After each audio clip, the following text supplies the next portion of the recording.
Restart. All right, guys, we're back now. How about, can you guys hear me now? Yeah, we'll check it out in the comments section. So if you hear us, let us know. That happens when Danny Pruitt doesn't hit the buttons when all the important people are gone. So let's make sure that you guys can hear me now again. Now we're good. There you go. So appreciate you guys joining us tonight again. If you're watching on YouTube, make sure you hit that like and subscribe button. So going to go ahead and start introducing everybody again.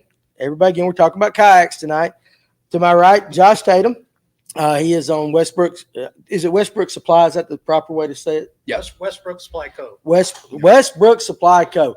So avid fisherman around here. You fish some tournament stuff and big on shoal bass. And we're going to get to that tonight as well. To my left, first one, we got Walton Doyal. Wrong one. There you go. Right there. So we got Walton right there. Again, local angler, avid kayak fisherman. Mm-hmm. What's important about you? I just do it as a hobby. Do it as a hobby. So there you go. So you're going to get that aspect of it too. What's up, Cam? And then over here to the far left, got dark again. We're going to have to adjust that light again here in a second. I'm going to make Blake get up. Oh, doll. Ooh, look at there. Oh, is that your wife? Yeah, that's my wife. All right. He's cute. Yes, he is cute. He is very, very cute. Let's see if we can get some more light on one Fletch Griffin right there. See if we can kind of shine him up a little bit. There you go. We'll figure it out. So go ahead. We just want to make sure everything is good, and we want you guys to see Fletch, and we might have to move him a little bit farther over. Normally we're set up for two people and me out here, but let's see. Put it back on Fletch.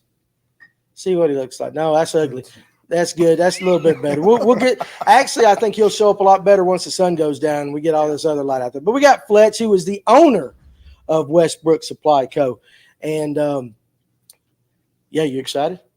You ready to do this? Immensely excited. Immensely excited. So, all right, now that we got everything out of the way, we'll get back to the hopefully no more technical difficulties on that, and we'll get going. So what we're going to do tonight, guys, again, these are kind of things that I want to talk about tonight. We're going to talk about, of course, kayak tournaments, but more importantly, if somebody's watching or listening to this, how to get started in kayak fishing, the type of boats they want to use, and, we'll rely on these guys' experience because I have fished out of a kayak one time in my entire life. And it was fun. I'll say that. Gonna take a lot to get me out of a big bass boat, but that's still we'll do that. So, Fletch, you being the owner, and I would say head of this team, because Walton, you're on the Westbrook Supply Co. team as well. So let's start off with you. Quick question, answer whatever. Tell us a little bit about Westbrook Supply Co. So Westbrook Supply Co. We are a retail shop. Wrong guy there, Blake. Blake, wake up. They're backwards. Oh, they're backwards. You got to learn tonight. Well, there you go. Get them on. So sorry about that, Fletch. Yeah, well, Walton's the good-looking one. I'm just the guy over here in the shadows. Westbrook Supply. We're a retail shop in Midtown Atlanta, right across from Midtown Topgolf. We've been sorry, I got distracted. Oh, no, you're good. Okay, all right. Yeah. So we've been around about 7 or 8 years now. So retail shop, we do custom rigging. So we do everything from sell you the boat to make sure you're properly equipped and outfitted. If you want to add a trolling motor to it, or you want to add a fish finder, or you need some LED navigational lights or anything like that, we do all the custom rigging and outfitting there. So how'd you get in this business? It was a very long, circuitous route, but I was formerly in the kayak industry, kind of more on the manufacturing and importing side. I stepped away from that, went back to my day job, and I was burnt out there. And I was looking around, and I realized there were no paddle shops really in Atlanta, especially none catering to the kayak fishing community. So I figured that was either a hole in the market that needed to be filled, or I was an idiot and I was about to do something really dumb. Well, it seems like it's worked out. How long have you been in business? About 7, 8 years now. 8 years. So they generally say a small business, if they can survive past 5. Oh, you're doing good. You're doing good. So things are good. Yeah. Do you fish like these guys do? I unfortunately the shop keeps me pretty busy, so I don't get to get out as much as I'd like to, but I still enjoy getting out. I mean, I was out fishing earlier today. So okay, all right. And what is it about fishing out of a kayak that you like? Oh man, so much, really. I like the simplicity of it. I like the kayak affords you the ability to just throw it in the back of your truck and kind of be more spontaneous with how you're fishing. And allows you to get in those skinnier waters and get on waterways that you couldn't otherwise get on. Mm-hmm. You're either stuck to the bank or you're in a big boat and you can't get into some of those backwaters, some of that skinny water, or float some of those stretches of river.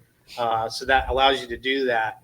And I think anyone that's ever had the experience of hooking into a really big fish in a tiny boat and having that fish pull you around in your kayak, I mean, you can't go back after that. That's right. I mean, one of my first kayaking experiences, like real kayaking experiences, was on Carter's Lake. I was in a very small 10-foot boat. I hooked into a nice, it was about a 15, 20-pound striper back in a cove. Oh, yeah. And that thing drug me around. Oh, no, I bet. And I was done. That was it. That was all I needed, Oh, I bet. I understand that. Fred Ashcroft, great podcast. Greg Lyons wants to say, what's up, Fletch? All right. What's up, Greg? You go. And your boy, Mike Manavon. Manavon. I always mess it up. I know a minivan or whatever. It's like minivan. Minivan, my boy Blue and all that. So appreciate Cam, you guys as well, all you guys that are here today, and even Doyal's wife. So, yeah, she had to tune in. I understand. Yeah. She had to make sure we were not not doing anything sketchy. She laid the ground rules. I understand that. So, Mike Temples, I do get jealous sometimes at Latham when all the kayak guys are in the back of the timber. And that is one thing we're going to talk about tonight is how they can't go in places we can't go unless you're crazy like me and Blake, who just ran my boat right on the back of the timber this past weekend and stayed there. So they can access places that the normal angler can't in a boat. I get that 100%. It's a much stealthier approach too, I think. So it is. Now, again, I've only fished out of a kayak one time in my life, and I will say this: the first thing I noticed was the hook set and all that, and feeling everything's a little bit different. It's a little different. Yeah. So we're gonna get that. Joseph Gayton, I'm in the market for a new cooler to being on my kayak. Any suggestions? And you guys are laughing. So what does that mean? What are you laughing about, Tatum? I'm sorry. Huh? What is that all about? Oh no, he's messing around. Oh, I know. I think the igloos is pretty good for you, man. Igloo? He's an igloo guy? Yeah, he's an igloo guy. I get that. I understand that. So since we got the camera on you, I'll stay with that. What is it about fishing out of a kayak that you're attracted to? Well, I mean, pretty much anybody that knows me, like I started kayak fishing just because the fact that like a boat to me was a lot more cumbersome, and I had no idea about river fishing, and like every time I thought about river fishing, I was thinking of trout. Yep. So that was one of the main reasons. Is like I wanted to be able to get up in the mountains and float a section of river and catch trout that you can't catch, like unless you're like from the bank or whatever. And so I got my first kayak, and then I discovered like there's bass in the rivers too. Yeah, that's right. And so like ever since then, man, I hate fishing lakes. Like that river. Absolutely hate fishing lakes. I mean, I'm a straight up river rat for sure. Okay. And that's why so you can't put in some of the places that I put in to float these rivers at with a boat, not even a John boat. Yeah. But you can with a kayak. I got you. Okay. That's good. First, Tatum Pruitt, I got to say hey to the official CEO of Fish North Georgia. That's my daughter. That's one of the checklists. If I don't say hey to that, I hear about it when I get home. Walton, same question to you. What is it about fishing out of a kayak that attracts you? I think they answered it. Getting into those waters that you pass the guy on a bass boat that can't get into, and getting back to fishing the rivers that nobody can get to, and just getting into that water that rarely sees people or electronics or a boat. Well, you say electronics. So nowadays, some of these kayaks, man, them guys are decked out like everybody on a bass boat. Yeah, I got a new. What do you got, Walton? Tell us all about it. Well, I've seen your rig. Yeah, I've got a new baby at home. Yeah. Yeah. Is that's all you're gonna say? Well, I mean, it's got some stuff on it. Listen at you. Do that. That is one thing that I have noticed, and any of you guys can jump on this, is you think kayak fishing, you think simplicity, and a lot of guys still stick with that. You've got the guys that like the paddle the old-fashioned way. You've got the guys that have got the pedal drive where you do with your legs, and now you got them with trolling motors. But you're seeing a lot of guys really deck these kayaks out like nobody's business. Well, that's another cool thing about the kayak world is you can keep it as simple as you want, or you can go into extreme as you want. Yeah. I have both. I've got a paddle paddle boat that I still have, and then I've got my completely, decked out live scope, dual graphs, motor guide. That's what I'm saying. Yeah. Lily Nasker, what do you think about that, Fletch? You've actually seen, so you've seen this evolution, been in the business a long time. Yeah, definitely. Yeah, no, I mean, when I first started out, a fishing kayak was just our standard kayak that had 2 flush mount rod holders installed in it, and that now fishing kayaks is its own category, and boats are being built with fishing in mind. But it's definitely a spectrum. I mean, the cool thing about kayak fishing, right, is what we've seen is it kind of sits in the middle, right? So you've got guys that are bank fishermen that are looking to be able to get a little bit further or be able to extend their fishing. So they're moving up into a kayak. And then you got boat guys that are looking to not have that payment or don't want to deal with gas and oil and all of that stuff. And they're coming down into kayaks. Yeah. So, everything's kind of meeting in the middle right there. So when you talk about all the motors and the electronics and stuff, that's usually your bass boat guys that want all the creature comforts but want the convenience of a kayak. And then you got the guys that are just looking to get off the bank and be able to explore a little bit more water, and they're coming to it from a different angle. Right. But that's a good, like Walt said, I mean, it's a spectrum, and that's what makes it amazing is you can go as complex or simple as you want. Yeah, I got you. So Steve Pinkston, what's up, farmer? Steve Pinkston's going to be the first question, but your wife said, let's talk about that new one with the live scope, dual graphs and trolling motors. No. So like your wife's calling you out there, bud. It's okay. It's okay. This is a safe space. I told her that this was going to be my last big build for a while, and so I wanted to take it as far as I could take it, and that's what I did. I got you. All right, so let's start. We got a lot of questions coming in. Let's pull up Steve Pinkston. Steve, hey, love you, dude. I do. Do y'all feel limited by the space available for baits and tackle? It can be. I mean, space is at a premium in a kayak, certainly. So you have to be well organized when you're out there. But I kind of like that it forces me to be a little more focused with my gear.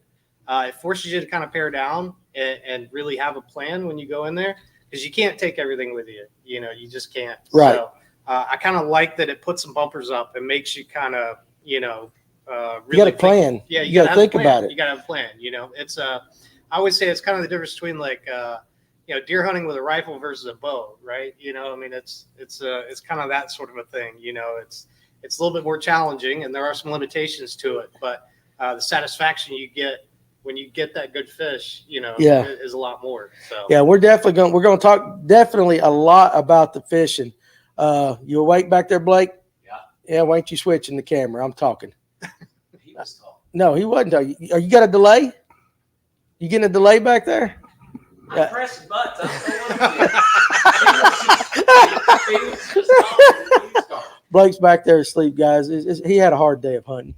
Now, anyway, so pull up Eric B's next question right there. How does live scope work in rivers? Now, do you have one on yours? No. Okay, so you're not. The live scope is on my lake boat. My river boat doesn't have electronics on it or nothing. So do you think though it would work? I mean, since you've got it. I don't think so because you're mostly in moving water, so you're gonna it probably wouldn't work very well. Okay. Now I would say like when you say rivers, like some people say river, like you take the Mississippi River for example. It's what? Mile wide it's in some big spots. It's big. Something like that where you could roll up on a spot and you got schooling fish. In a case like that, it would work. But in a lot of the rivers that we have around here, it's mostly shoals, and there's a lot of exposed rocks and rapids, and the more stuff you've got either hanging off the side of your boat or hanging down from the bottom, the more stuff to break. Okay. Usually when I'm on the river and I'm in my river boat, I've got maybe 2 little tackle boxes and 2 rods in between my legs, trying to keep them out of the trees and all that stuff. You don't want to. I got that. That goes with Cam. And guys, listen, seriously, when you guys really start pouring the questions and the comments in, if we miss one of your questions, pop it back down. Yeah, I saw that. And we're going to do it. Pop it back down again, and we'll make sure we get to it. Cam said he was on Altoona the other day and was able to grab his poles and get to a little blowdown section under a culvert, under a blowdown that had a pocket that was blocked off by it. Mm-hmm. So again, you were talking about being able to access those areas that you don't normally get to. Luke Turner wants to know, what is the average, he said average bit most stable kayak, but that's the most average stable kayak. I guess that's what he was saying. I mean, or what is an average stable kayak? Luke, you might want to rephrase that because I'm probably murdering your question right there. Yeah, that's a tough one. I mean, stability is one of those things that you hear a lot, referencing kayaks. But stability, first and foremost, comes down to the angler. It's the person in the boat. Some people could stand up on a 2x4, and some people, get a little wishy-washy on a dock. You know what I mean? Yes, So 100%. it's more about you. But I mean, for the most part, anything that's built as a fishing kayak these days, they're incredibly stable. And You guys standable. stand up in them. Y'all stand up. No, they're standable. But again, it's going to come down more to the angler than it is the boat a lot of times. But I mean, in terms of stability, Bonafide uses a very neat hull design. It's called a modified cathedral hull, so it's kind of pontoon-like underneath. Right. So you get a lot of stability out of that. Then you got New Canoe, which just by virtue of the width of the beam of the boat has a lot of stability. Yeah. So, when we bring people coming into the shop, we ask a lot of qualifying questions. What's most important to you, and then we try to make sure we get you the right boat for what you're trying to do and the person. So. I got you. Yeah, that makes sense. I know Stephen Ryan's comments getting ready to go off screen, but it is funny. And this is true in fishing. Bank guys spend as much time throwing out as far as they can, and everybody else is trying to throw towards the bank. And that doesn't matter what you're in. That's 100% true. Todd Abbott right there. No, there you go. Would really like to have one of the Old Town kayaks with a spot lock to fish my local river. Any thoughts on it? It's worth $5,000. So Old Town. I don't know enough about it. Usually when you have a spot lock motor, it's probably going to be a Bowmont XI3. We kind of tend not to go with a bow mount because if you're floating down the river and you hit a rock or something, or you get into shallow water, that bow mount's not going to give. But with a stern mounted motor, most of the time it'll kick up when you hit something and get out of the way so you can continue going down the river. So it's important to be on the back. Yeah. Okay, that makes sense right there. Surf Dad, do you think short rods are a little better? My wife does. 7'2" and below. You got to watch out here, man. I struggle fishing. You're trying not to laugh over there, ain't you? It's okay. You can laugh on this show, babe. You know how it is right here. Are we talking short rods in reference to kayaks or just in general? I think he's talking about what rods you'd use on a kayak. So 7'2" or shorter, which is better? Well, I'd say it depends on your kayak. I always recommend, when it comes to rods, you just want to be able to get your arm out and be able to get that line around the bow of your boat. Right. So whatever length rod you need to make that happen, I'd say the shortest you can get away with, especially if you're fishing rivers or something like that. But you just want to be able to have that reach if that fish wants to cross sides of the boat, that you can navigate that tip across the bow of your boat. So okay, it's going to be somewhat determined by the length of the boat. But generally anything between 6'6", 7 foot. I mean, for me personally. Yeah. What about you, Walton?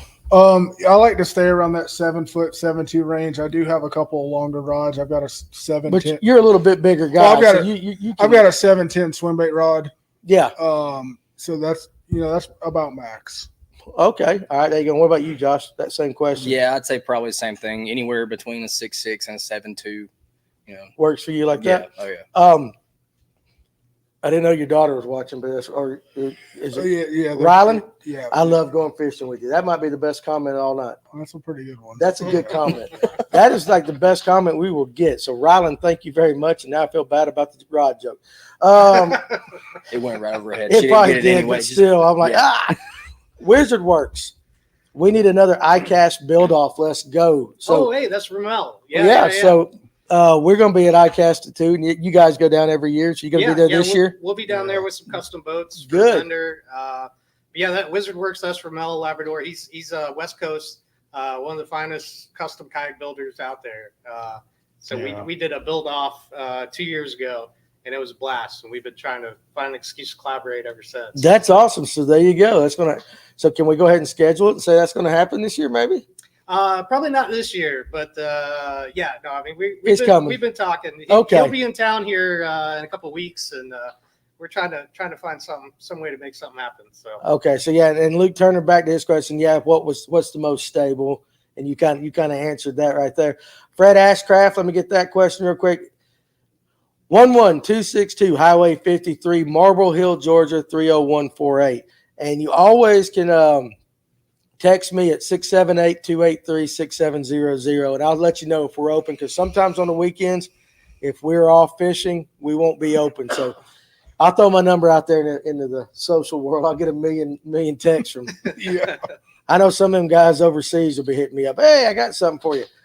Surf Dad, right above that one. I'm going to hit that. I'm trying to go to all of them. The other great thing about a yak, several options made in the USA. And that's kind of important, because that is a lot of fishing industry stuff is overseas. It comes from overseas. Mm-hmm. So anytime we can support an American company, that's the way to go.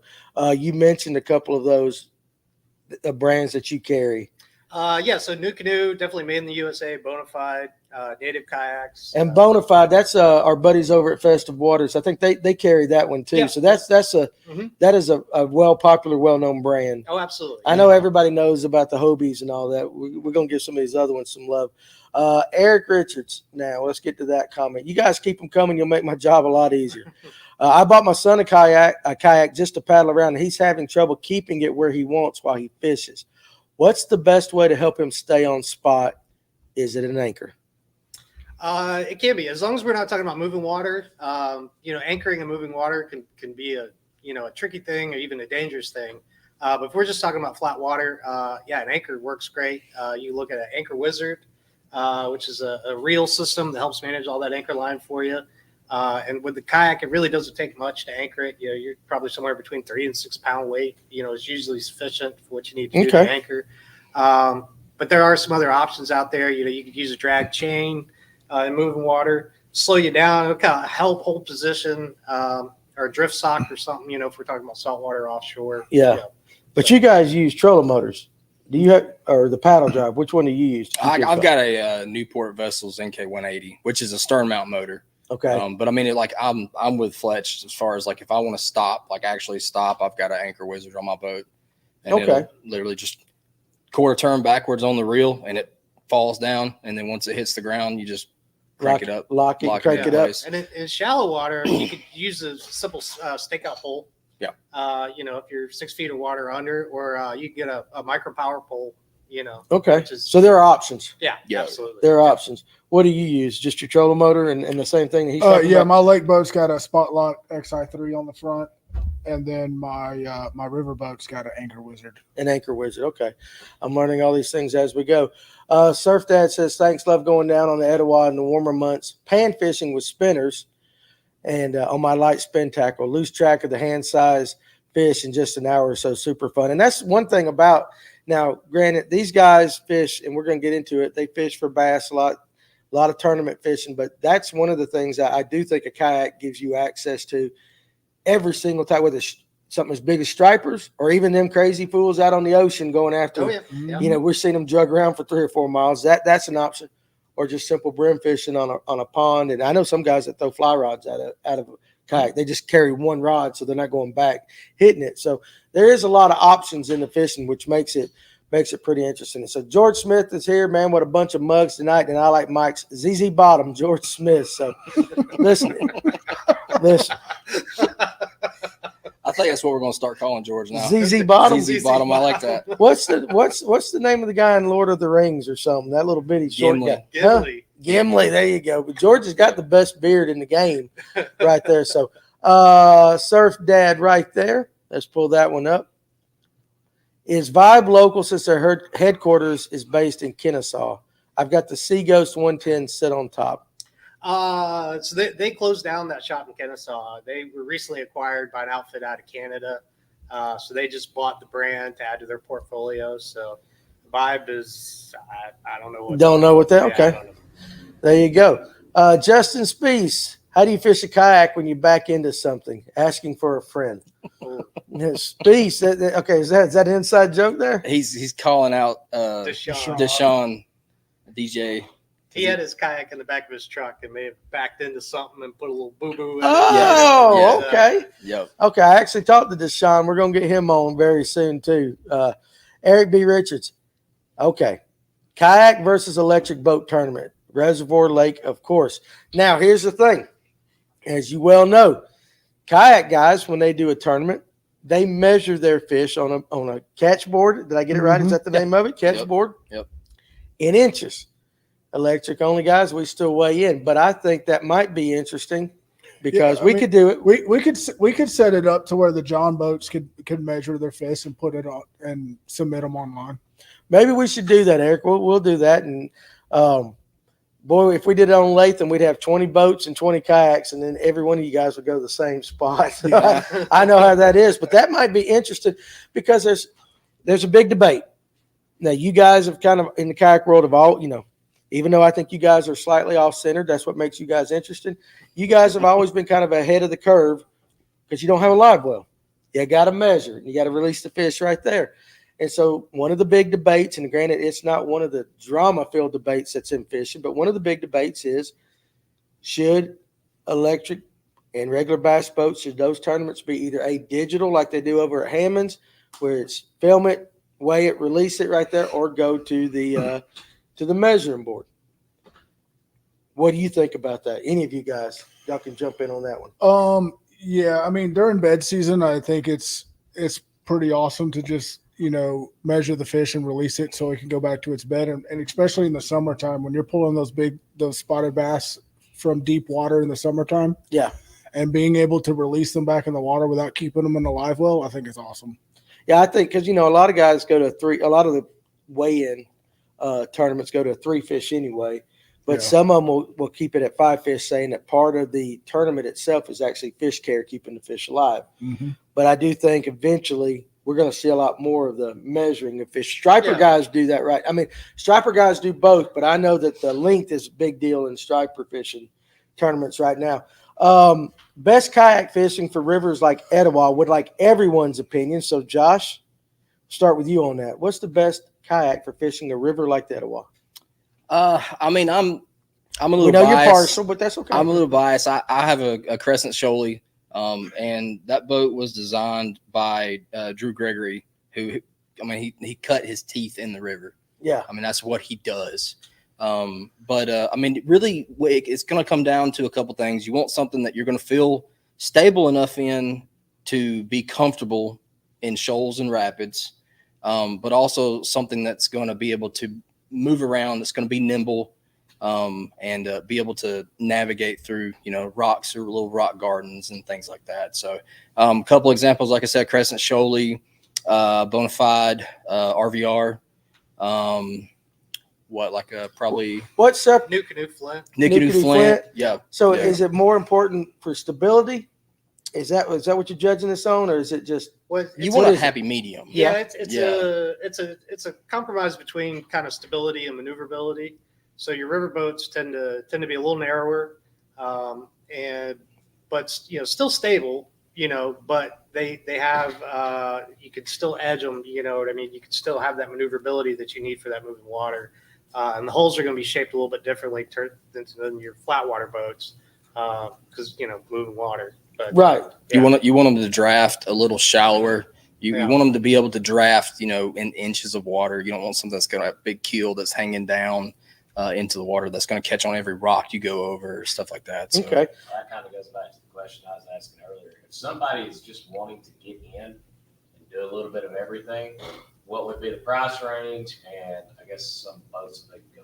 All right. So what Blake just asked, if you guys couldn't hear him in the background, if somebody wants to get in, but I want you to answer it too, because we didn't let you answer that question too about. I'm a little biased myself. I'm a bona fide guy, so I would say probably either between an RVR or an RS 117. Both are really, really good boats. Okay. And so what Blake asked, and then again, there was a couple questions I'm going to get to real quick, but Blake asked if somebody was just getting into it and wanted something that I guess is just kind of, you're able to do a little bit of everything. What would be the price range? What would be a good starting kayak for any of those? Any of you guys can answer that. I'd say let Fletch answer. Yeah, that. well, I mean, the great thing about kayaks is, they do range widely in price. I mean, but the thing with kayaks is you very much get what you pay for, So you want to go with a more of a known brand because you're spending your money. And I always say, buy your second kayak first. If you're not quite there and you're looking to compromise by buying something a little cheaper, just wait. I know that nobody wants to hear that. Save up a little extra to get the one you actually want. Right. Because when you get out there in an inferior boat, you're gonna have a bad time. It's not gonna be comfortable. It's not gonna be as stable as you want. So get the one that you really want first, and then. But you can, boats start at $8.99. There's some great boats out there for $8.99, $9.99 that are good generalist all around boats. There's like a Native Falcon. I think it's $9.99. Yeah, That would be great on rivers. It'd be great on lakes. I love how you call them boats. Yeah. My question is always, at what point does a kayak become a boat? But in reality, they are boats. Yeah. I mean, they are. It's a general term. Yeah, Boat's only one syllable. Is that a boat? Yes, that's exactly right.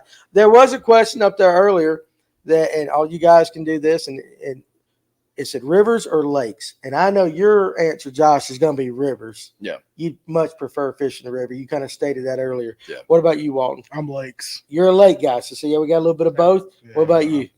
I mean, if I have my choice, I'm saltwater, honestly. In saltwater, we got the Yeah, trifecta right there. So I like that. Now Eric Richards says Fish North Georgia sponsored. I tell you what, we might do that, but if I do it, it will be like an invitation only one. I want to get the best kayakers around against the best electric only guys around. I think that would be, but I think it would be a 2-day thing. We've got some hammers, man. Y'all got some hammers. No, there's no doubt about it. I mean, the national trails are picking you guys. Y'all got national trails and all that from Bass and all that stuff. Now I'm trying to learn at Latham. Give me tomorrow and let me do some research on that. We could do that. We could throw down at Latham, but it would have to. Yeah, we'll figure that out. So let's talk about that tomorrow for sure. Digital is definitely better for the fishery, and that's the opinion a lot of guys have. But then again, I will tell you this from a pro perspective. Like when I had Jordan Lee on our Thursday night show, he fished MLF and now he's going back to Bass. And I asked him, what do you like about one over the other? And he loved fishing both. He said, but there's something, and I guess it's on that level of pulling into an arena full of 10 to 15,000 people where you get the fan interaction and you're weighing in the fish that MLF kind of loses with their thing. But again, everybody, and hey, we support everybody.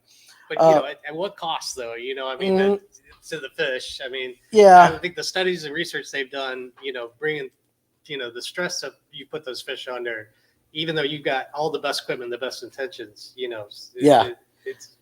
I get it. It is one of those things that I don't think will be solved. Everybody's got their opinion until you have some specific scientific research that says, okay, that's bad. Right now, it's kind of everybody's what they've experienced. But I will tell you this, the hardest thing I've done fishing in the last 5 years was trying to daggum measure my first spotted bass on that board because because the butts that got me in that tournament didn't tell me there's a proper way to hold that thing down and put your net right there. There's a whole technique to get that fish getting that camera, and I finally was getting ready to do it. And he goes, well, bam, right off the boat. And I was like, all right, this is going. Well, it's like you said, it's part of the, part of it is that you fish care if you're going to use Livewell. On our end of the spectrum, part of the skill is taking that picture and getting that measurement correct. So that's and it's tough, and we're going to get to that too because I've got some questions about cheating in tournaments that's popped into my head that we're gonna cover in a little while because it's a big thing in every part of the fishing thing. And it doesn't. Let's see. Isn't hickory log good in its own way? You mean dinkery log. But I do listen, but I do know a lot of kayak guys like fishing out there at hickory log. Got some very good fish. If you don't know what hickory log is, it's a local electric only reservoir located in Canton. And very cool. So Jason Claus says Walt is my hero, and I think a Bobby Ray wanted me to say hello to you right there. So you got your fan club out tonight. I love it right there. Stephen Ryan also has a question. Any knowledge on the XI3? XI3. Okay. So I'm having some technical issues where my XI3 went haywire. Should I replace the remote or the controller board? And I guess that's kind of tough without actually seeing what it's doing. Yeah, that's a tough one to troubleshoot. I have seen it's rare, but the control board can have an issue where it'll kind of have a mind of its own. But that's something, you definitely have to contact Motor Guide and get it to authorized repair facility for them to evaluate that. That's right. And so Justin Spee says, big bass tourney, I'm game. I'm going to think about setting some of this up. We'll figure it out because I do think it'd be interesting because when I'm fishing an electric only tournament or just out fun fishing, when I get to do that, there's always kayak guys there, and I've never had a problem with them fishing. Everybody's always been super polite. But there's certain differences in the way we fish. And I know, kayak guys are parallel on the banks a little bit more, getting into skinnier water. So it would be interesting on a lake like Latham, which is a lot of deep water that you can scope fish deep. You can get back in the timber like Blake and I did this Sunday and just waylay on 14-inch bass like we did. But I think we're going to do that. But let's set it up right. But I want to get the best of the best to do that. So maybe you got to qualify there, Justin. We'll have a qualifying tournament or something. I'm just teasing you. I'm teasing you. So pull up Hog Wild Fishing right there under Justin's comment. Hey, and also too, guys, about forgot. They have brought 2 Westbrook hats here, and we're going to have 2 questions of the night. And after this question, Josh, you ready? You can do the question of the night like that? That's fine. And so we're going to do 2. We're going to do one here in a second and one a little bit later in the show. And I will ship these hats to you if you are the winner. So I'm going to say this. Launching a kayak off the beach with a 20-pound chunk of shark bait and a hook the size of your hands between your legs is not a great. First time ever being on a kayak training lesson. I have seen guys do this because you got to get the bait out past. Yeah, no, I've done it. Past I've done the it. thing. You gotta go out. In the dark. Yeah. I don't know about getting out on the ocean in the dark. Yeah, No, I don't know if that would we got you dark enough here tonight. I can't imagine doing a kayak out there. There's things that eat you out there. Oh yeah, absolutely. But that is a thing. I've seen guys because they just open the bell on their beach rod or something. You got to get that way out there. Mm-hmm.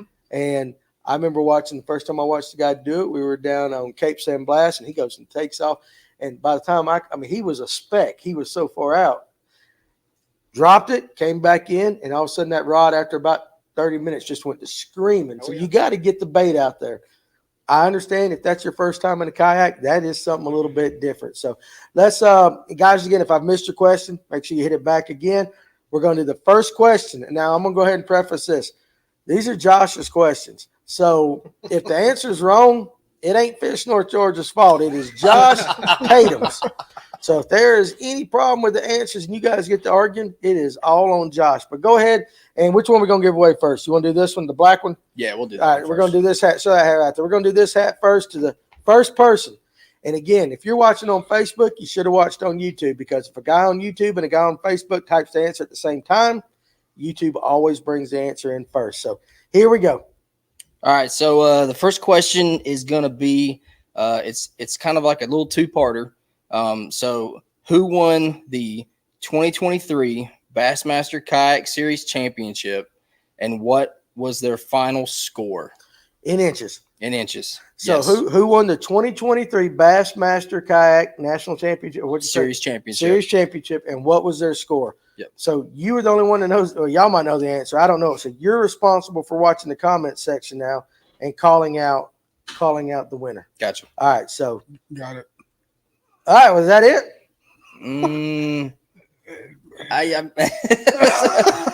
Come on, Scott. Are we close? We're missing a digit. Yeah. Okay, so you're close, Missing but a not digit. exactly there, Scott. By the way, nice hat in your profile pic, dude. I like it. So that right there is close, guys, but not exactly it. I'm gonna go ahead and let's see. Starting, George Smith says start with changing the batteries first, and he's talking about the XI3. I think a lot of guys in the comment section are giving you some suggestions on the motor. A Fish North Georgia River tournament, we'll figure that out. I don't want to start a trail or anything. I mean, I got enough stuff, dude. If you see my desk up here, I'm the most unorganized person you've ever seen. But I will put a tournament together. We'll do that. I'll talk to the guys over at Latham, get a date. You guys got to have it all together in one answer. So make sure you do that. Andrew Lasher, yum, yes, sir. 100%. This is pretty funny. Watching guys, I thought that would be an easy one. I needed that hat. It looks so good. I can't even keep up with them. Comments are going boom. But the funny thing is, Scott Butcher probably has more Westbrook hats than any single person I know besides Walton. Yeah. And so why is he trying to win another one? He's flexing is what he's doing. Still haven't got the right answer, guys. Justin Spieth got it. Justin Spieth got it. Yep. Where is he at? Right there. Russ Snyder's 180 inches. So Scott had the right guy. He had the wrong inches. Yeah. Okay. Well, there you go. So, Justin, I know how to get in touch with you. I'll make sure you get the hat right there. So I'm gonna need a picture of Justin Spieth wearing that hat. For Yeah. Yeah. So we'll have to see how that works. 'Cause we know. What do you got? Hog Wild Fish is clapping anything. Hey, listen, guys, I appreciate. There's a lot of names on here tonight that I'm not normally used to with our Thursday night crowd. So I appreciate you guys joining us tonight and helping us out with this. So you're making my job a lot easier. It's very entertaining to watch what you guys are doing. Surf Dad, what do you think about Johnny Boats? The 100 series looks interesting and fun. I have no idea what a Johnny Boat is. So any of you guys, what is a Johnny Boat? So Johnny Boat is a brand that's spun off from Feel Free Kayaks. It's kind of a hybrid kayak John boat. The 100 is a good platform. For me, I think it's a little small at 10 foot. I don't want to say anything, but they might be coming out with one that's a little bit longer. I think it'll be a better platform. Okay. But it is, think of it like a rotomolded John boat, basically, that's set up to take an electric motor, a gas motor. You know, it's kind of. Oh, it can do that. Small gas, little like a 9.9 or something. No, it's like I think more like a Honda 2.3 or something. Okay. You know, Okay. I think they limited at 3 horsepower. I've seen somebody that put a 6 on it, and it looked really scary, but not recommended by the manufacturer. But the Johnny boat is a good platform. It's a big, heavy boat. You know, you got to think of it. That truly is a boat, right? You can't think of it like a kayak anymore. I got you. But it's a really neat platform. Is it similar to the Pond Prowler boats? Yes and no. I mean, the Pond Prowler is going to be more kind of like a pontoony kind of thing. This is more a traditional hull. Hull. Yeah. Okay, interesting. I'm going to have to check that out. Scott says he's always wrong with the inches. I get it. Trust me. I don't know who's watching now, so I'm gonna kind of tone my jokes down for tonight. But Scott says, what do you tell someone who has never been in a kayak but thinks they want to give it a shot? I say go for it. One of the amazing things about kayak fishing is it sounds crazy, but everyone that I've ever seen try it for the first time, everybody enjoys it. Not everybody sticks with it. Yeah. But everybody has a good time. You know.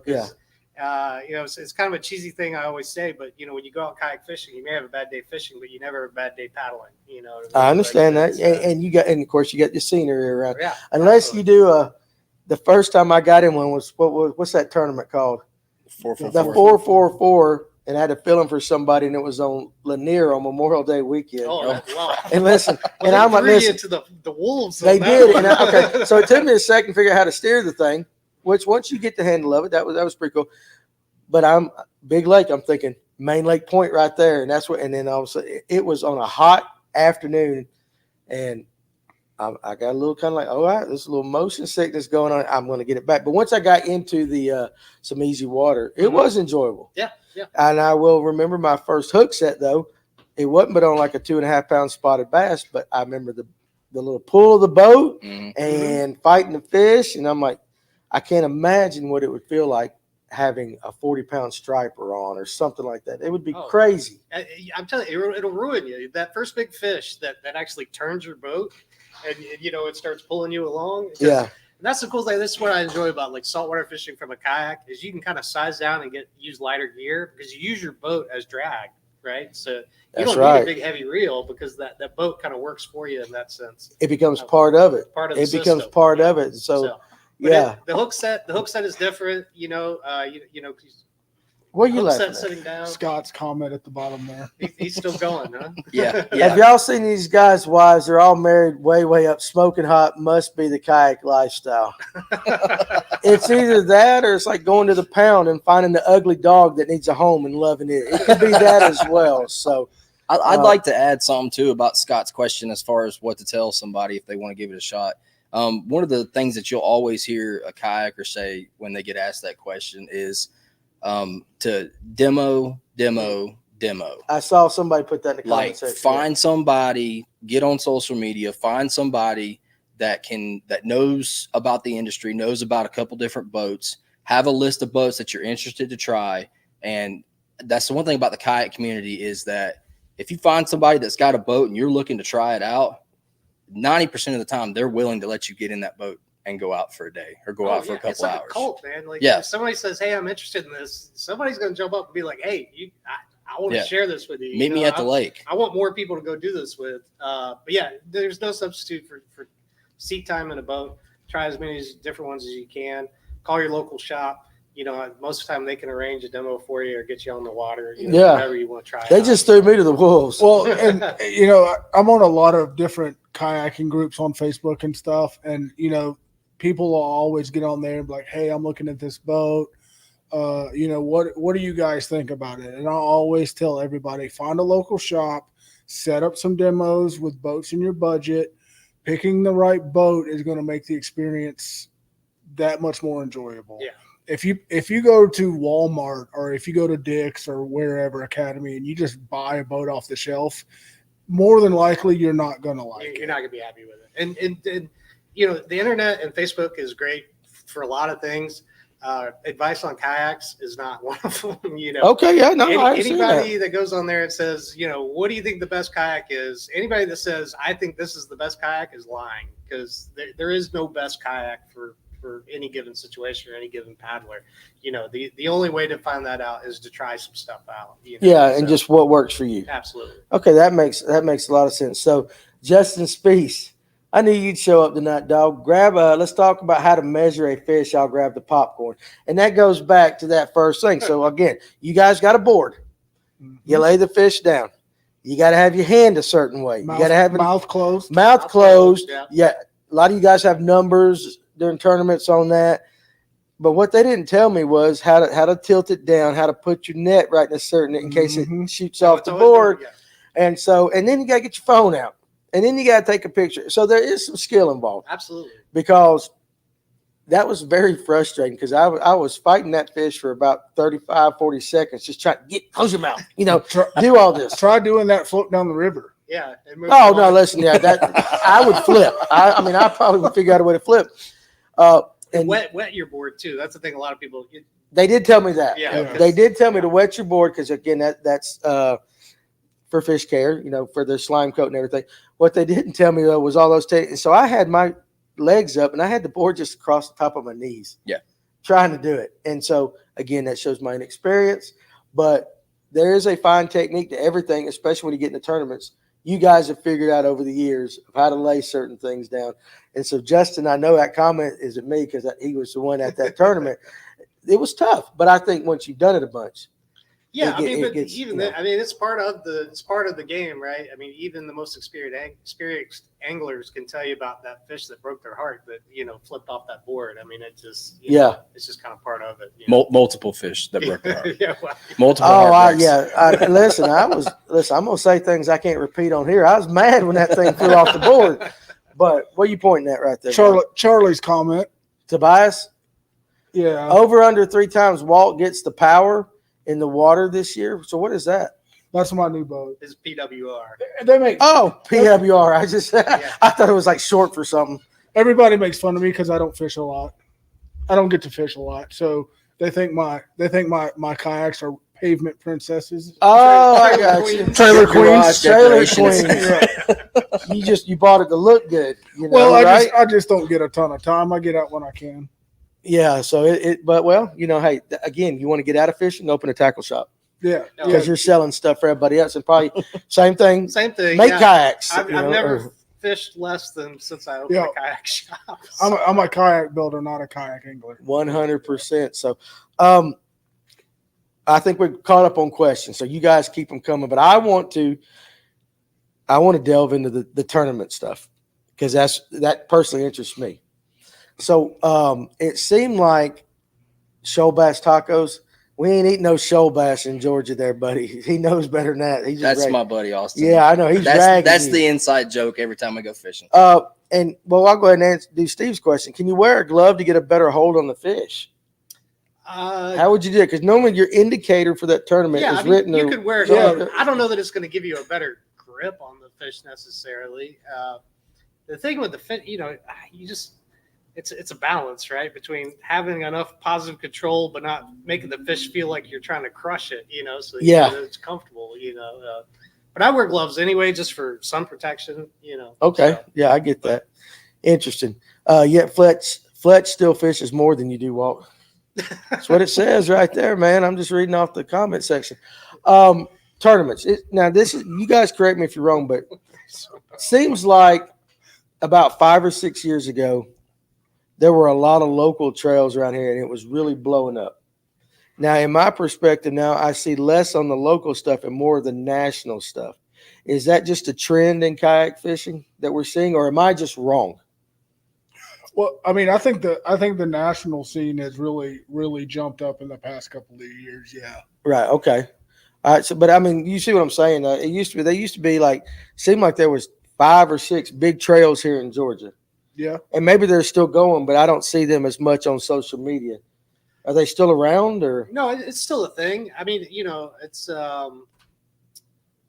local trails. They have a history of one starts, one stops, and 2 people disagree, and one trail becomes 2 trails. And Right. it's all about just opportunity. I think there are bigger shows, bigger stages, bigger purses, bigger opportunities being available now. So, that is drawing a lot of that, but there's still definitely a need for that local trail. There's a lot of people just starting out that might be intimidated by some of the bigger trails or look for something a little local to cut their teeth on, so local trails are super important. Yeah.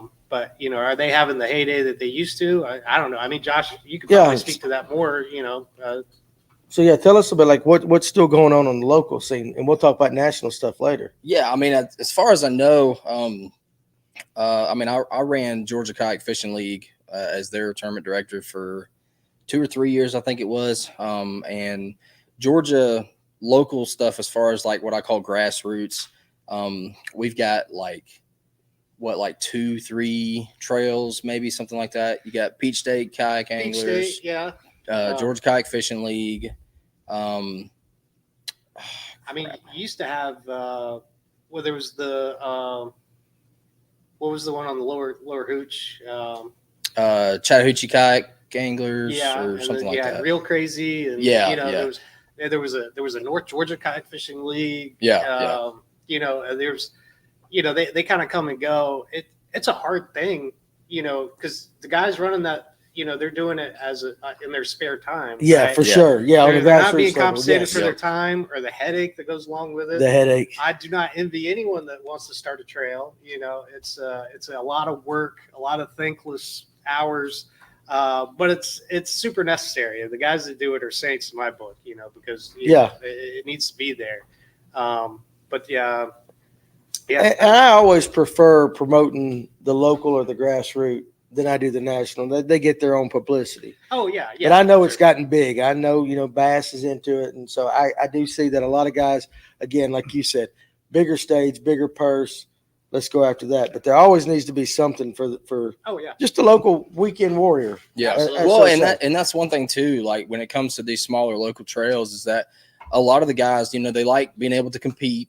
They like the fact that the buy-ins are a little bit on the cheaper side. Yeah. So it's not breaking the bank for them to go out on a Saturday or whatever.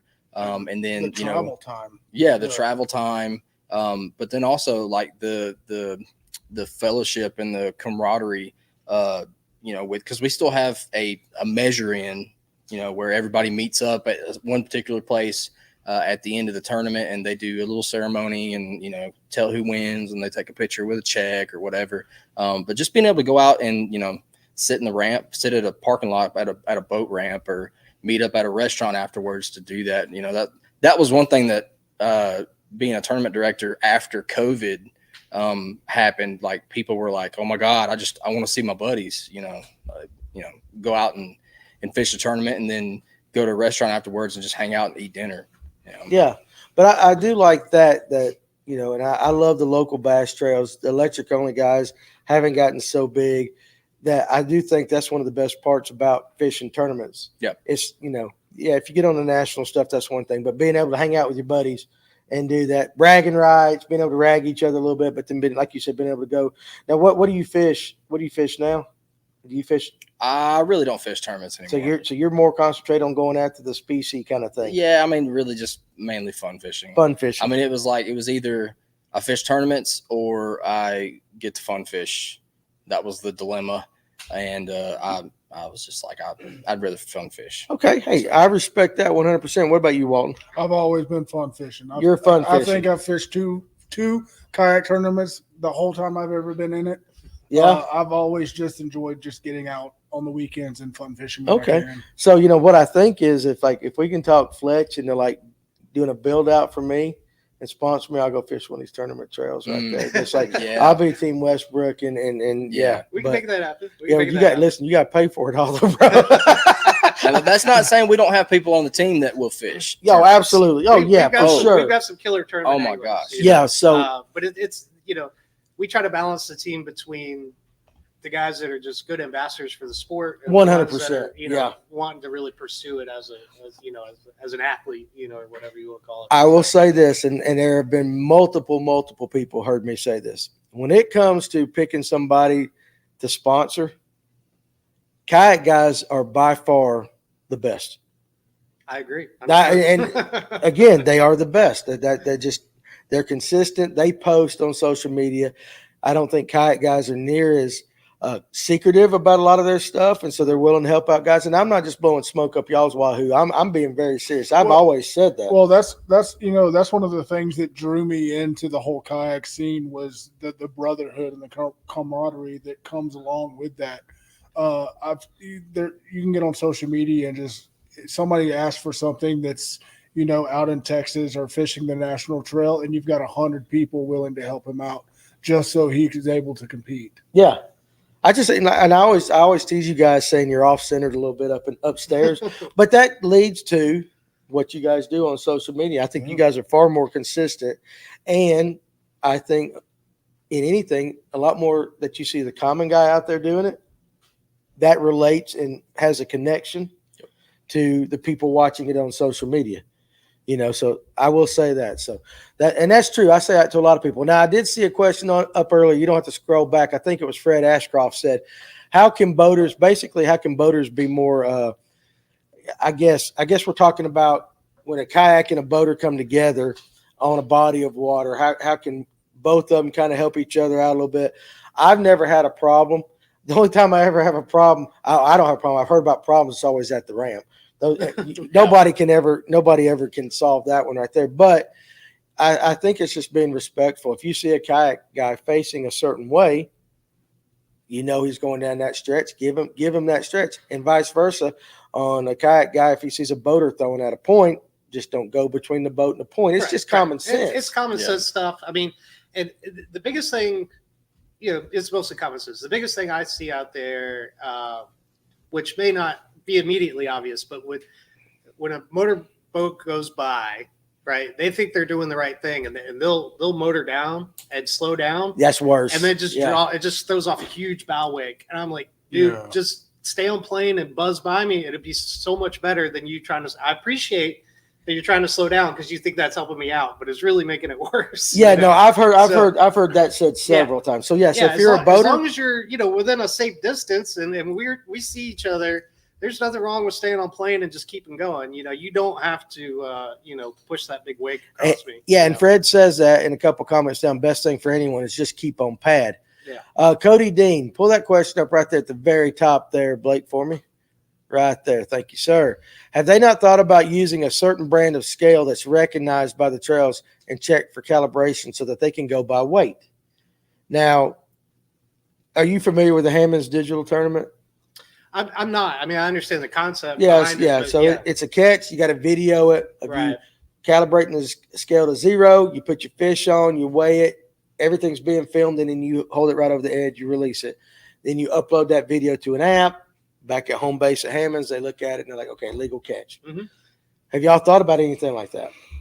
In a tournament, have y'all heard anything? I mean, it would be great. I mean, or is it just a tradition thing? I think with being on a kayak, I think just snapping a picture of the fish would be a lot easier than trying to film you weighing it and releasing it. Well, and that's the one thing about the Hammond's tournament is you got to have 2 people. Right. One guy running the camera, one guy doing that. Well, But maybe, you never know. But I do think that part of the tradition of kayak angling tournaments is that measuring of a fish. Yeah, it is absolutely. Apparently Scott wants to put you in a kayak. Me? Hey, baby, if you pay for it and set it up, and let me go ahead and put my list down. If Danny don't use it, I'll use it. Yeah, so I don't care. It doesn't have to have a trolling motor. It can be a pedal drive. I need I need a Garmin. I need a Garmin Live Scope, and I need a Humminbird for my down scan and 2D. Easy I think now. you said kayak. You might have Yeah. to No. outfit it Listen, yourself. Say rig it. I have seen what you guys are fishing. He said he's not joking. Well, there you go. Just something. Hey, listen, something for a pleasantly plump guy. I'd go fish it. But it is something that I've got an electric boat and all that, so I do a lot of that. But Latham is in my front yard, like literally 25 yards, and I'm at Latham's boat ramp. So He talks about being there. Sunday was the first day he fished there.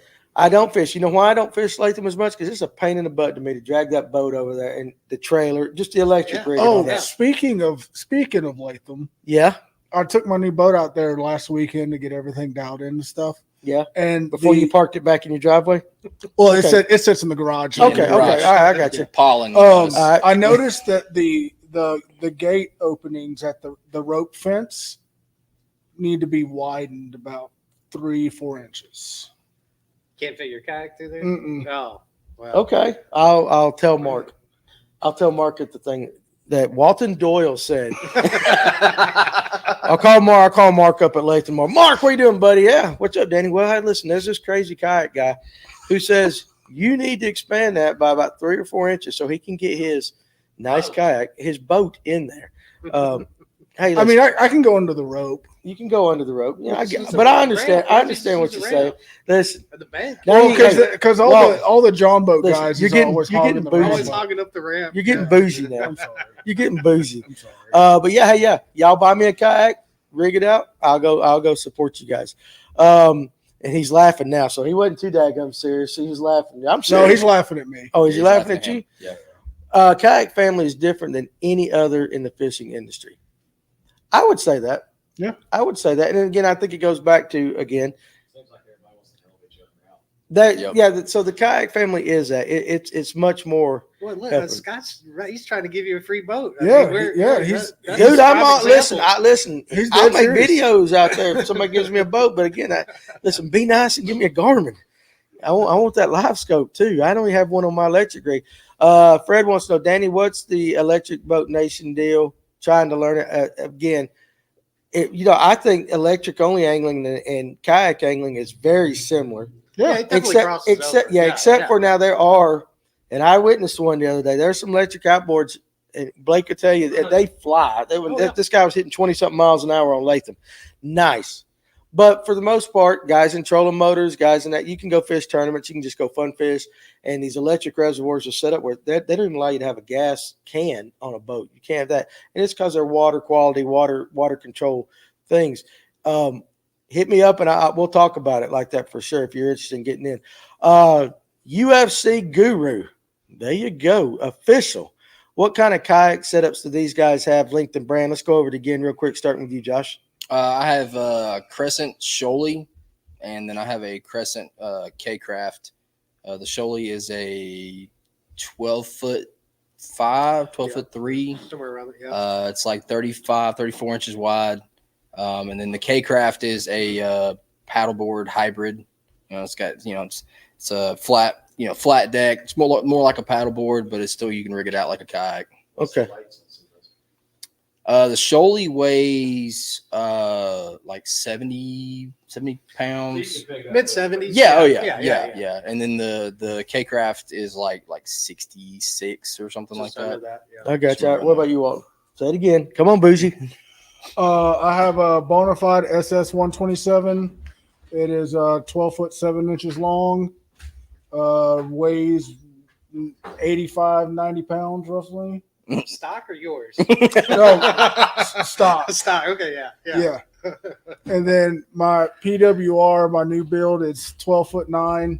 And then I have an RVR 119, which is 11 foot 9. Okay. What's your personal favorite? Personal favorite? Oh, that's a tough one. I mean, being that with the shop, I try to bounce around and get seat time in all the different boats that we carry.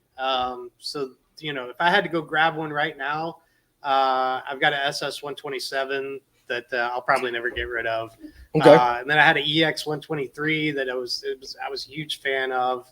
And then I've got an NRS inflatable that it's it's like the town bicycle. Man. Everybody in that shop thing's uses getting that boat. It's Okay. just really cool because it's an inflatable. It fits in a backpack. You could keep it on the trunk of your car or back of the truck.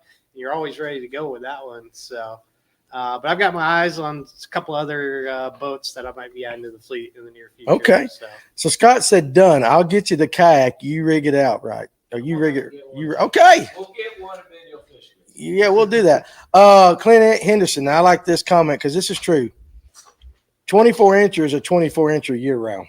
So that is one thing, and we noticed this Sunday. And when you do a weigh-in, the bass weigh a little bit heavier in the winter, early spring. That same bass that might be a 10-pounder in April spawns out. It's a 8-pounder or whatever. Oh yeah, absolutely. In the summer. But you're absolutely right. 24 is 24 forever. So that is a good point. And I guess we don't think about that. Justin says Team Westbrook versus Team Festive Water for bragging rights. Only if you guys are mud wrestling. That would be more interesting. Let's have a mud wrestling contest. You guys in bathing suits or thongs. Can we make it Jello instead? Jello. Hey, listen. No judgment here, man. No judgment here. Whatever floats your boat. No Brokeback Mountain in the shop, but what you guys do outside of here is whatever. But let's see. Oh, your wife's still up. I thought she went to bed. What time is it? I don't know, but anyway, can we talk about how to get those heavy things from the truck to the water, especially when you fish alone? Good and solid question. Yeah. Of course, from a female. So we got to do that. So what do you guys use? I know you guys have trailers, but to get them there, but they also have those little lift things, whatever you guys call it. Yeah. So I trailer it, and then if I'm able to, I'll back it off the trailer into the water. But most of the time, I'll just put it on a Yak Attack cart and just roll it to the water. Yeah. So that's Brandon. What about you, Josh? So I have a little landscape trailer, so I can't like wet launch, what they call, but I have a Boondocks landing gear on my Shoaly. It's just a wheel system, folds down from the boat. You just slide it off the trailer and roll it down to the water, and then take the wheels up and put them back on the boat. I got you. Go away. I appreciate your answer and the seriousness of it, but I can't not think about Walton's wife's comment right there. Well, can the Westbrook wives, can we mud wrestle? Look at Man. she needs to go to bed, but look at George wants to wrestle in creamed corn. I kind of think the mud wrestling sounds a lot more attractive than it does the cream corn. I don't know. That's dangerous. Like, I've played spoons with my wife before and got a black eye. I love that game. So you like spoons? We love playing it, but it's dangerous. If the card game, we're talking about when you grab you grab a spoon. Yeah, I want to see that is awesome. I want to see George's beard soaked in cream corn. Yeah. Hey, Blake, that might be a different. We need to listen. We need to save that comment right there. I want to see. I know we're going to save that comment. I want to see George's beard in creamed corn. I need a gift of that, please.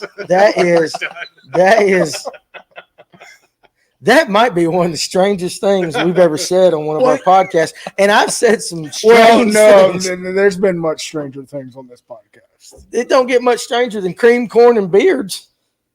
Yeah. Okay, a couple times. Yeah. I'm trying to be better in my older age and all that. I don't even know where we go. Let's give away another hat. All right, so it's time to give away this. Bending Branches. Bending Branches, yes. Bending Branches. What is Bending Branches? Bending Branches is one of the finest makers of kayak paddles in the U.S. Okay, so all right. So we got another question again. Josh Tatum's got the answer. Steve Pinkston.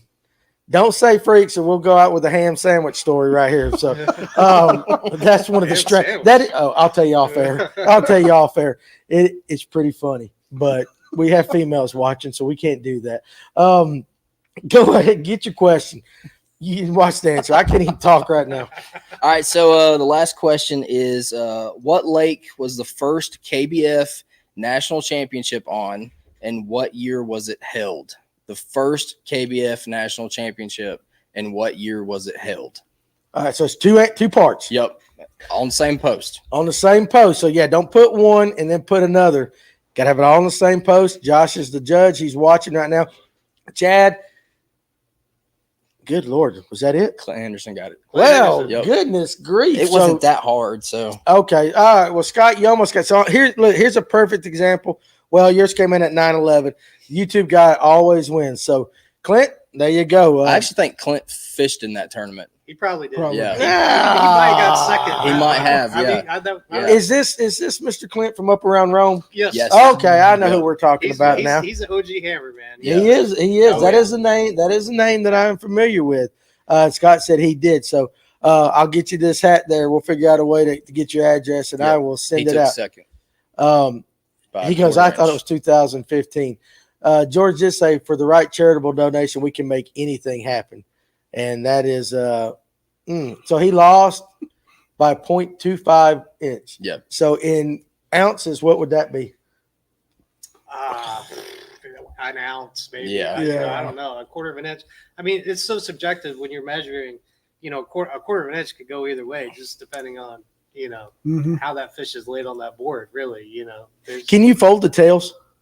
You can pinch the tail. You can pinch the tail. In most trails you can. You Yeah. can pinch the tail. Yeah. What would lead to a disqualification when it comes to the photo measurement? If your hand is under the gills or over Mouth the open. head, covered obscuring the eye, if the fish is upside down, Mouth being mouth not closed or Yep.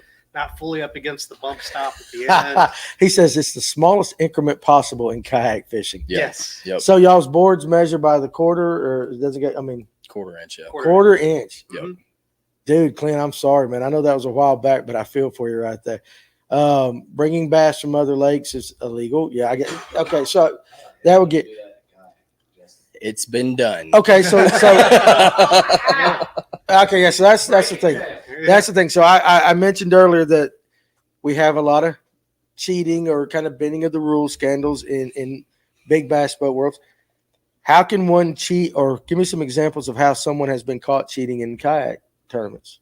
Oh, it's some of the dumbest ways. There was a guy that cut the tail off a fish, and then he covered up the fish's original tail and stuck the cut tail, between his hand and the actual tail. Of So the his fish. hand was down by the tail. His hand was covering the fish's actual tail, and then he had a cut tail that he was putting underneath.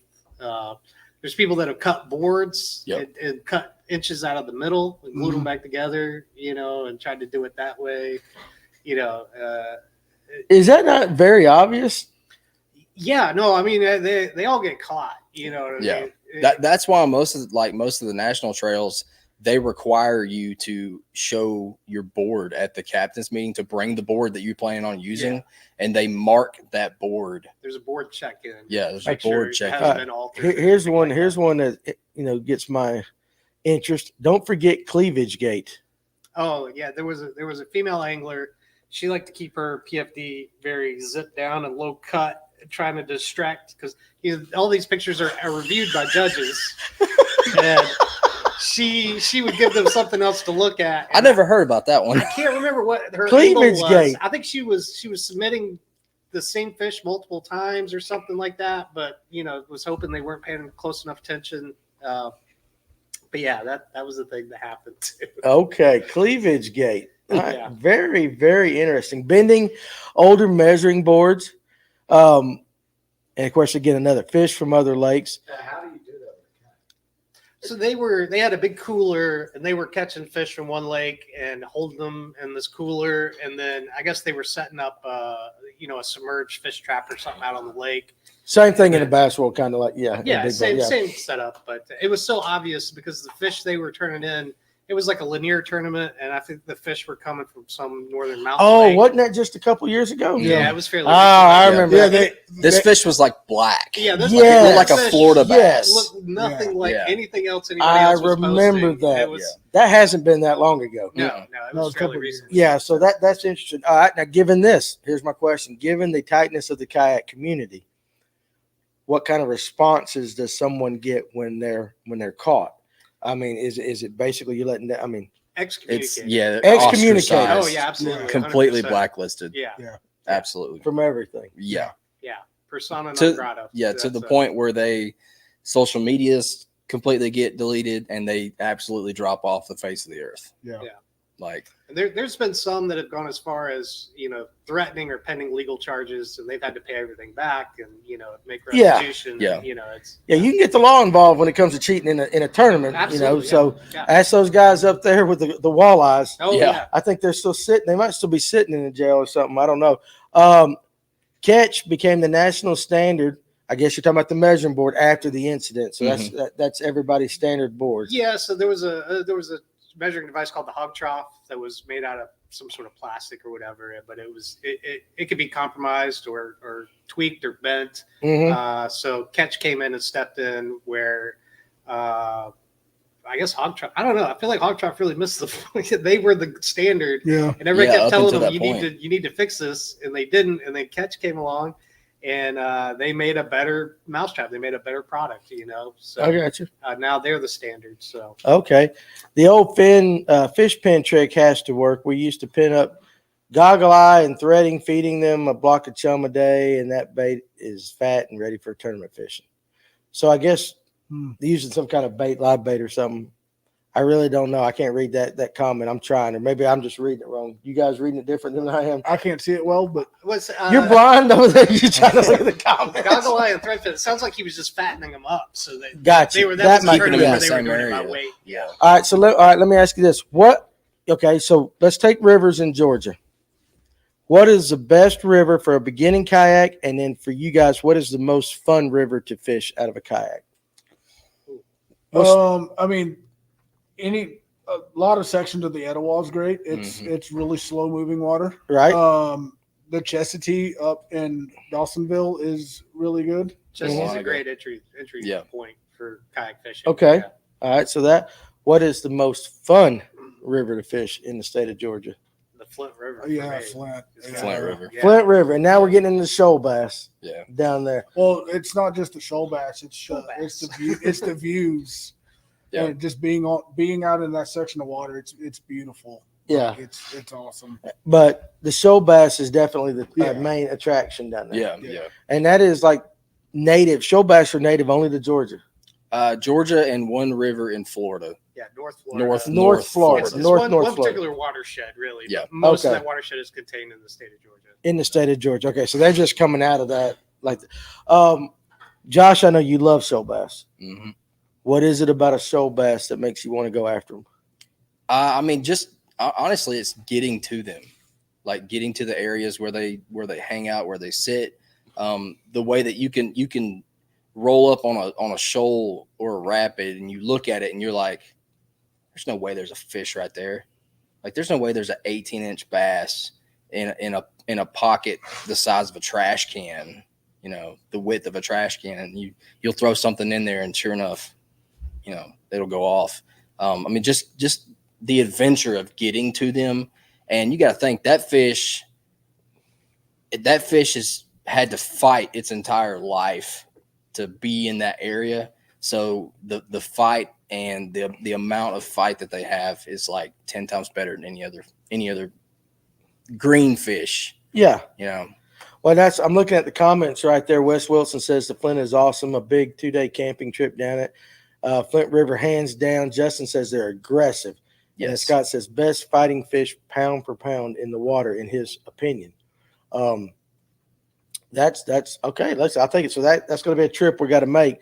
Actually, maybe have some plans in the works for that. If given a 50-inch fish a day advantage, can any of them hang with the current Bassmaster champion? Who is the current Bassmaster champion?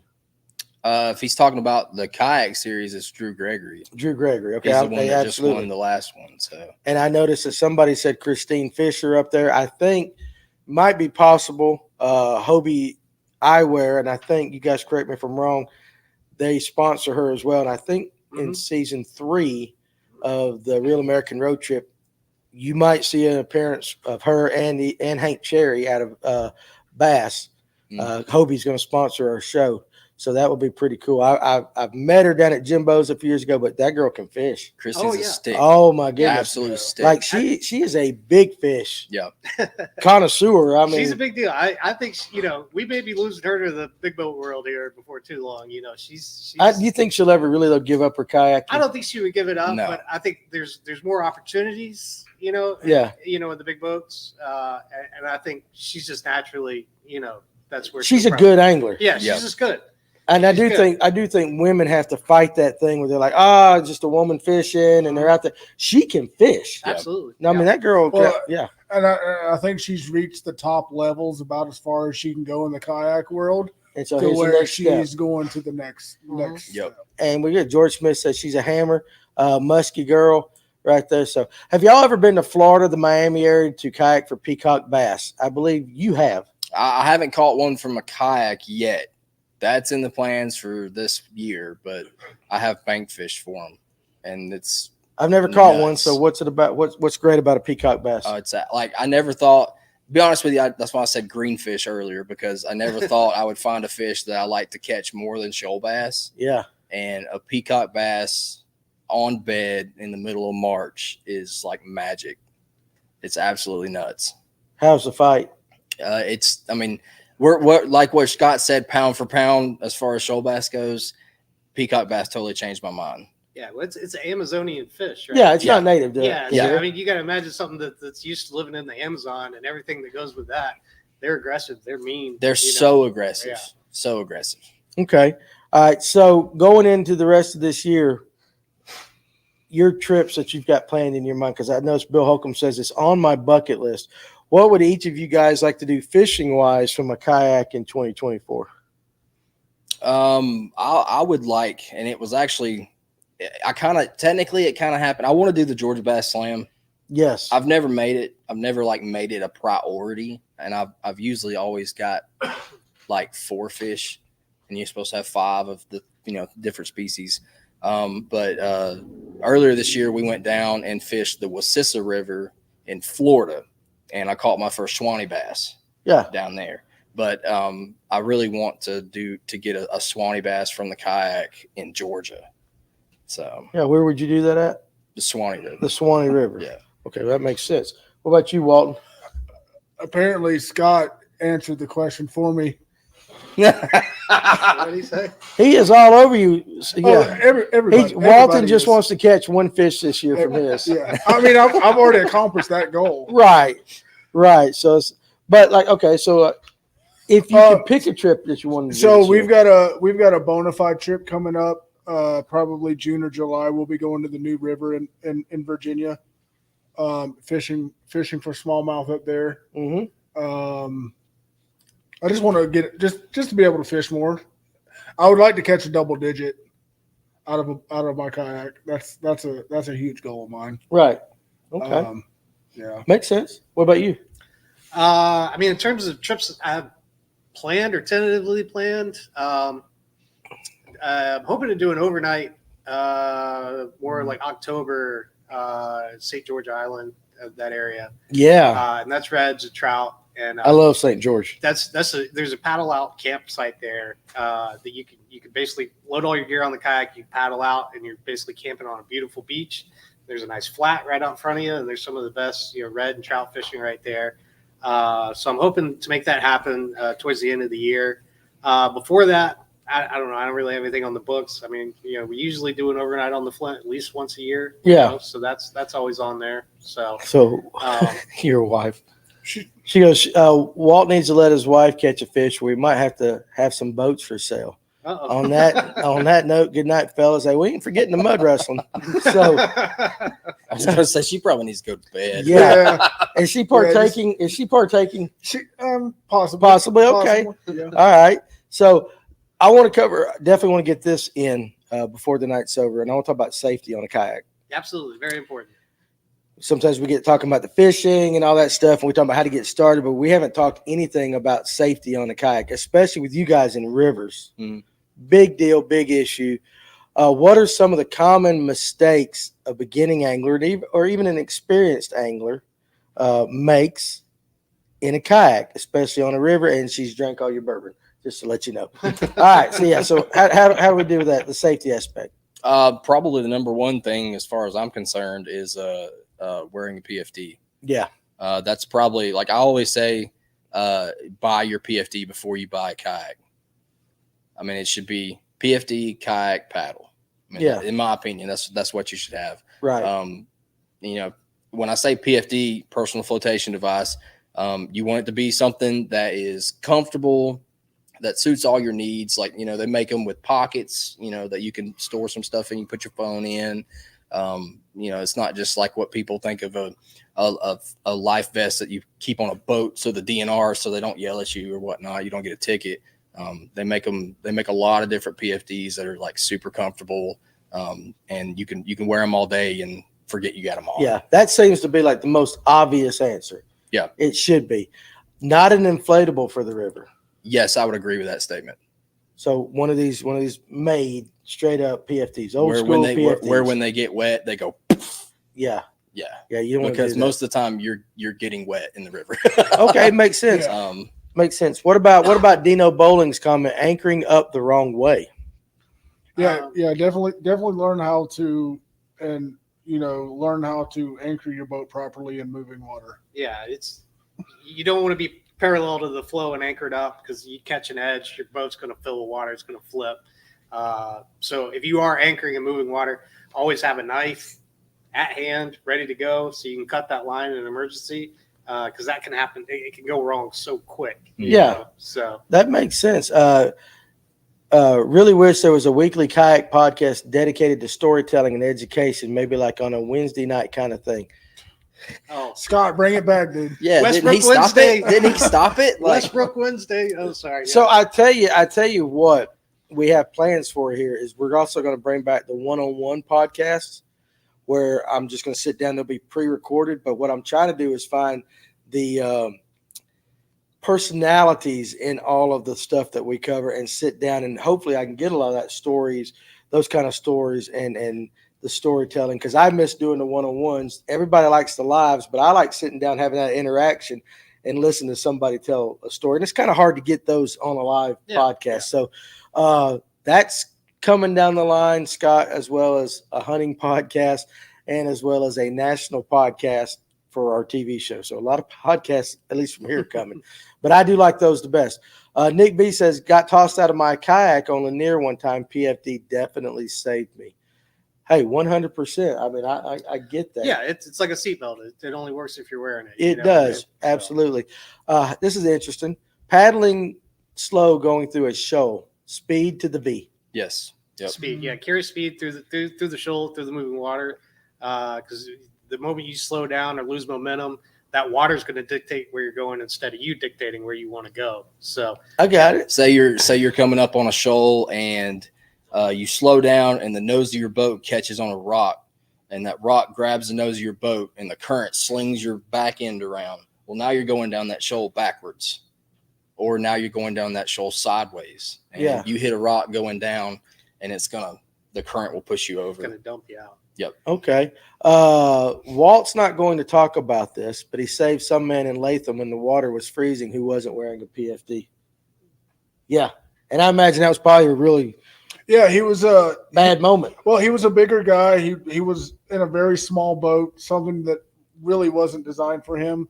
And he was out there with not wearing a life jacket, and it was middle of January, first part of February, and he got 200 yards from the boat ramp and flipped it over, and his body started to lock up. I mean, the water was That cold. So you're talking January. You're looking for up to 40s. it was like 49 degrees. Yeah. And he locked up immediately, and he grabbed a hold of the side of my boat, and I paddled him to the bank. Yeah. That's another thing too, especially if you do a lot of winter kayak, and there's a guy that's very, very big in the industry. His name's Jeff Little, and he talks a lot about because he's out of Maryland. He lives in Maryland, Virginia. Yeah, but he fishes up in Pennsylvania a lot, and fishes a lot of times when it's really, really cold. And so he's got like a dry suit that he wears, NRS dry suit, and he does a lot of stuff talking about safety in cold water. So that makes sense, Yeah. but that goes for everybody. I mean, big bass boat tournaments and all that. Yeah. Cold water is cold water. Cold water can make things go bad really quick. You definitely got to dress for the swim when you're kayaking. And I don't think people understand that. Okay, when we say 49 degrees, that's cold water. But even 60-degree water, and you're out there and you hit it, long you're enough not exposure. I mean, It's bad. you will hit it. It's crazy. Clint Bartlett fishing. I want to see Danny in a kayak. Apparently, I got one coming. We'll see if it shows up. But apparently, I got a kayak coming from this show, so we'll see. Don't wear that PFD that has an auto inflate. Get yourself a regular PFD because that device can fail. Yes. Again, you mentioned that. I always carry a ditch bag for winter fishing. So I would imagine that. What's that? Change of clothes. Fire making stuff. Maybe a towel or a thermal blanket. It's always a good thing to have as a worst case, scenario. You can go to a bank, change your clothes, get dry, and maybe start a little fire if it's that bad. So I got you. Handheld marine radio, electric whistles. Explain the 120-degree rule real quick. What is that? So if the water temperature and the air temperature don't equal up to 120 degrees, Okay, then that means what? you need to wear proper clothing. Yeah. Okay, water temperature. What you doing back there, Blake? I got letters all over the place. Mouse slid down. Yeah, so UFC in the comment section's got some really good stuff. I think that's the one thing when I got into the kayak that day to fish that tournament. It was stable. I didn't really worry about any of that until I got out on the rough water. And I really didn't worry about it, but I could see how somebody who's not used to being on water, whether it be in a boat or whatever, you could panic, make the wrong move. You could. And I know the new kayaks are hard to turn over on a lake more so than a river, yeah, but you're more it likely can be to done. fall out of them than you are to flip them over. But what you said is exactly true. People don't think about those bad situations until they're in the middle of them. So the best thing you can do, especially if you're new, you just got a new boat, pick a warm day, clear all your gear out of it, Mhm. and fall out of it, and practice re-entry. Right? What's the best way to re-enter a boat? Well, there's several different techniques for it. It depends on how your boat's rigged and how athletic you are. But you can do it with a rear entry. You can come from the back of the boat. There's a heel hook, side entry. Give me the easiest for a beginner. However you can get in there. It's not going to look elegant. It's not going to look pretty, but whatever it takes to get in that boat. But it really does depend on the boat and how you're rigging. And you've got to be aware when you're rigging the boat too, you've got to leave yourself an entry and an exit point. A lot of people want to put load those rails up with all the accessories, but imagine you're on the outside of that boat trying to get in it, right? And you got all this stuff in your way, so you want to keep a clear space to be able to re-enter that boat. But typically speaking, depending on the boat again, but you can come from the nose of the boat, swim up to the nose of the boat. And what you're going to do is you're going to grab the front of that boat and basically just force it down underneath you and slide up on the front of the boat like a seal, Okay, yeah. and then from there you can twist and roll and do what you need to do to get back in that boat, and then if you have a buddy with you, there's an assisted re-entry that you can do as well. But all of this can be found through the American Canoe Association. They have a new curriculum specifically for kayak fishing that's just been introduced. So if you go to AmericanCanoeAssociation.com or .org, I'm not sure which one it is, but you can find classes that address all of this safety and all. You can get all that kind of good training. You mentioned Jeff Little. He's going to be doing some classes down at Shoalipalooza beginning of next month that are going to address kayak fishing safety. He just got his ACA certification as a kayak fishing instructor. So, Okay. that's some it's not real sexy to talk about, but safety is You very need important. to. Yeah, and I don't think anybody talks about it near enough. Yeah. Danny is the peak athlete for getting back in his watercraft. That's absolutely right. That's why Fletch is the man. That information that you were giving out right there, we definitely appreciate it. Has Josh ever fell out of one? That's Logan. Yeah. That's my father-in-law's grandson. Yeah, yeah. I had to think about it there for a minute. That's cool. He's like, God, how old is he now? He's probably like 12 or 13. All right. Well, there you go, Something Logan. like that. Appreciate you watching this tonight. So, Yes, I have. I've actually fell out a couple of boats, flipped a couple. So yeah, I mean, I if you haven't ever flipped a kayak, I mean, You're not doing it right. You're not doing it right. I mean, it's I understand. It's so, especially if you're putting it in on some of these rivers. Places. and lost stuff. Yeah. Mhm. I got that. All right, guys. So we're about an hour and 40 in. Walton, we're past your bedtime, ain't we? Getting close. Yeah. You are. I can hear him over there. So He's worried about his bourbon. that's exactly right. So we've covered a lot here, and we can end it right here for sure. But I like Eric's comment. Found out tonight that I feel a lot safer standing up now that I lost 50 pounds. I get that for sure, 100%. And that's even in a bass boat, having to bend down and all that. It is what it is. So, Josh, you and Walton, y'all have been on this before now, so I want to thank you two guys for coming out And it's always a good time, and especially now that we know that Walt's wife is into mud wrestling and bourbon. Mm-hmm. Yep. So that's still interesting. Jack of all trades. Jack of all trades. Yeah, appreciate that. And you, Fletch, again, do y'all have a website that when this is over with, I can put in the detail section, description section, so people can link up and go to your site? Yeah, so it's westbrooksupplyco.com. Mhm. You can find us on Facebook and Instagram, all the regular places, Okay. So, we've got a e-commerce is down right now. It's being revamped. Hopefully, to be So is launched. mine. I know. I Yeah. know. You got to go through that process, right? Yeah. But you can always call us at the shop. Come by and see us. We do ship. We can mail. Yeah. Where are you located at? So we're right in Midtown Atlanta, right off of Howell Mill. Okay. 1240 Chattahoochee Avenue, Suite D, Atlanta, Georgia, 30318. Okay. Well, awesome. Well, first of all, I appreciate getting to meet you tonight. Yeah, absolutely. So it's the first time I've gotten to meet you. So that's pretty cool. I'll make sure that we put that in the comment section. Again, some things to take away from tonight's show: cream corn and beards. Mud wrestling. Walt's wife is way cooler than he is. That Walt doesn't fish. He just has 2 kayaks for candy. Trailer Queens. Trailer queens and all that. But again, interesting. Let's do this though. Let's work on getting that tournament together, because I think that would be kind of interesting. I like it. The I kayak like it. guys versus the electric guys, and we'll come up with a process. So I'll be in touch with you guys, because again, I want to make it an invitational. Either 15 and 15 or 20 and 20. I want the best of the best Yeah. going at it, and we'll figure out the format for that. Okay, so Mike says Facebook, IG, website is definitely CPR in that tournament. Yes, Yeah. It will be something like that. We will definitely do that.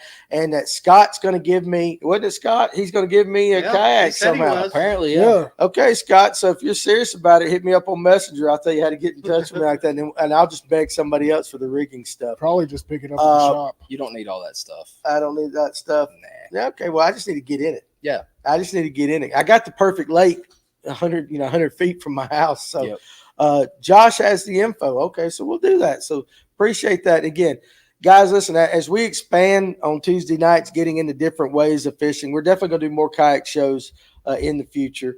And I think it would be really interesting to kind of maybe pay a little more attention to the local trails. I haven't done that in a while, see what you guys are up to. But the one thing, like I said, that I can take from kayak guys, listen, Mike says, and we'll rig her up for you. We'll figure all that out. Just got to find somebody to pay for it.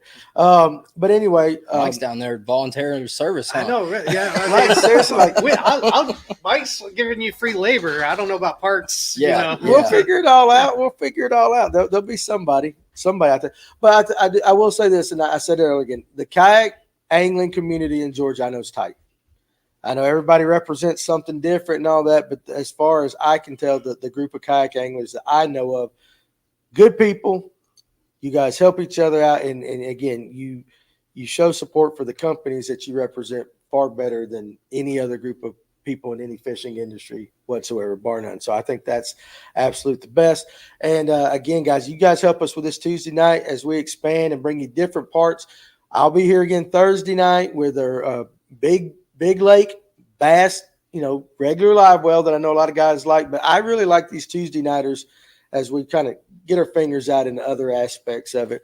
Because Paul Coonan always said, we're not bass North Georgia, we're fish North Georgia. So there's so many different things. So I want fish North Georgia hat. One of you guys grab me one, please.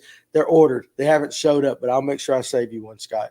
But again, I want to thank you guys for coming out tonight. Seriously, it's been cool getting to meet you and getting back with these guys. And you are going to be at ICAST. Yes. So we can hang out down there, Walton. Absolutely. Walton. Look at you smiling, Walton. Yeah, we can hang out at ICAST. We always have a good time at Nothing ICAST. more needs to be said, but we have fun. So, but again, Josh, thank you. Walton, thank you. And Walton Fletch, likes karaoke. thank you. Absolutely. Walton gets colorful. He likes Anyway, karaoke. so you guys, appreciate you joining us tonight. Make sure you hit that like and subscribe button, and we will see you Thursday night.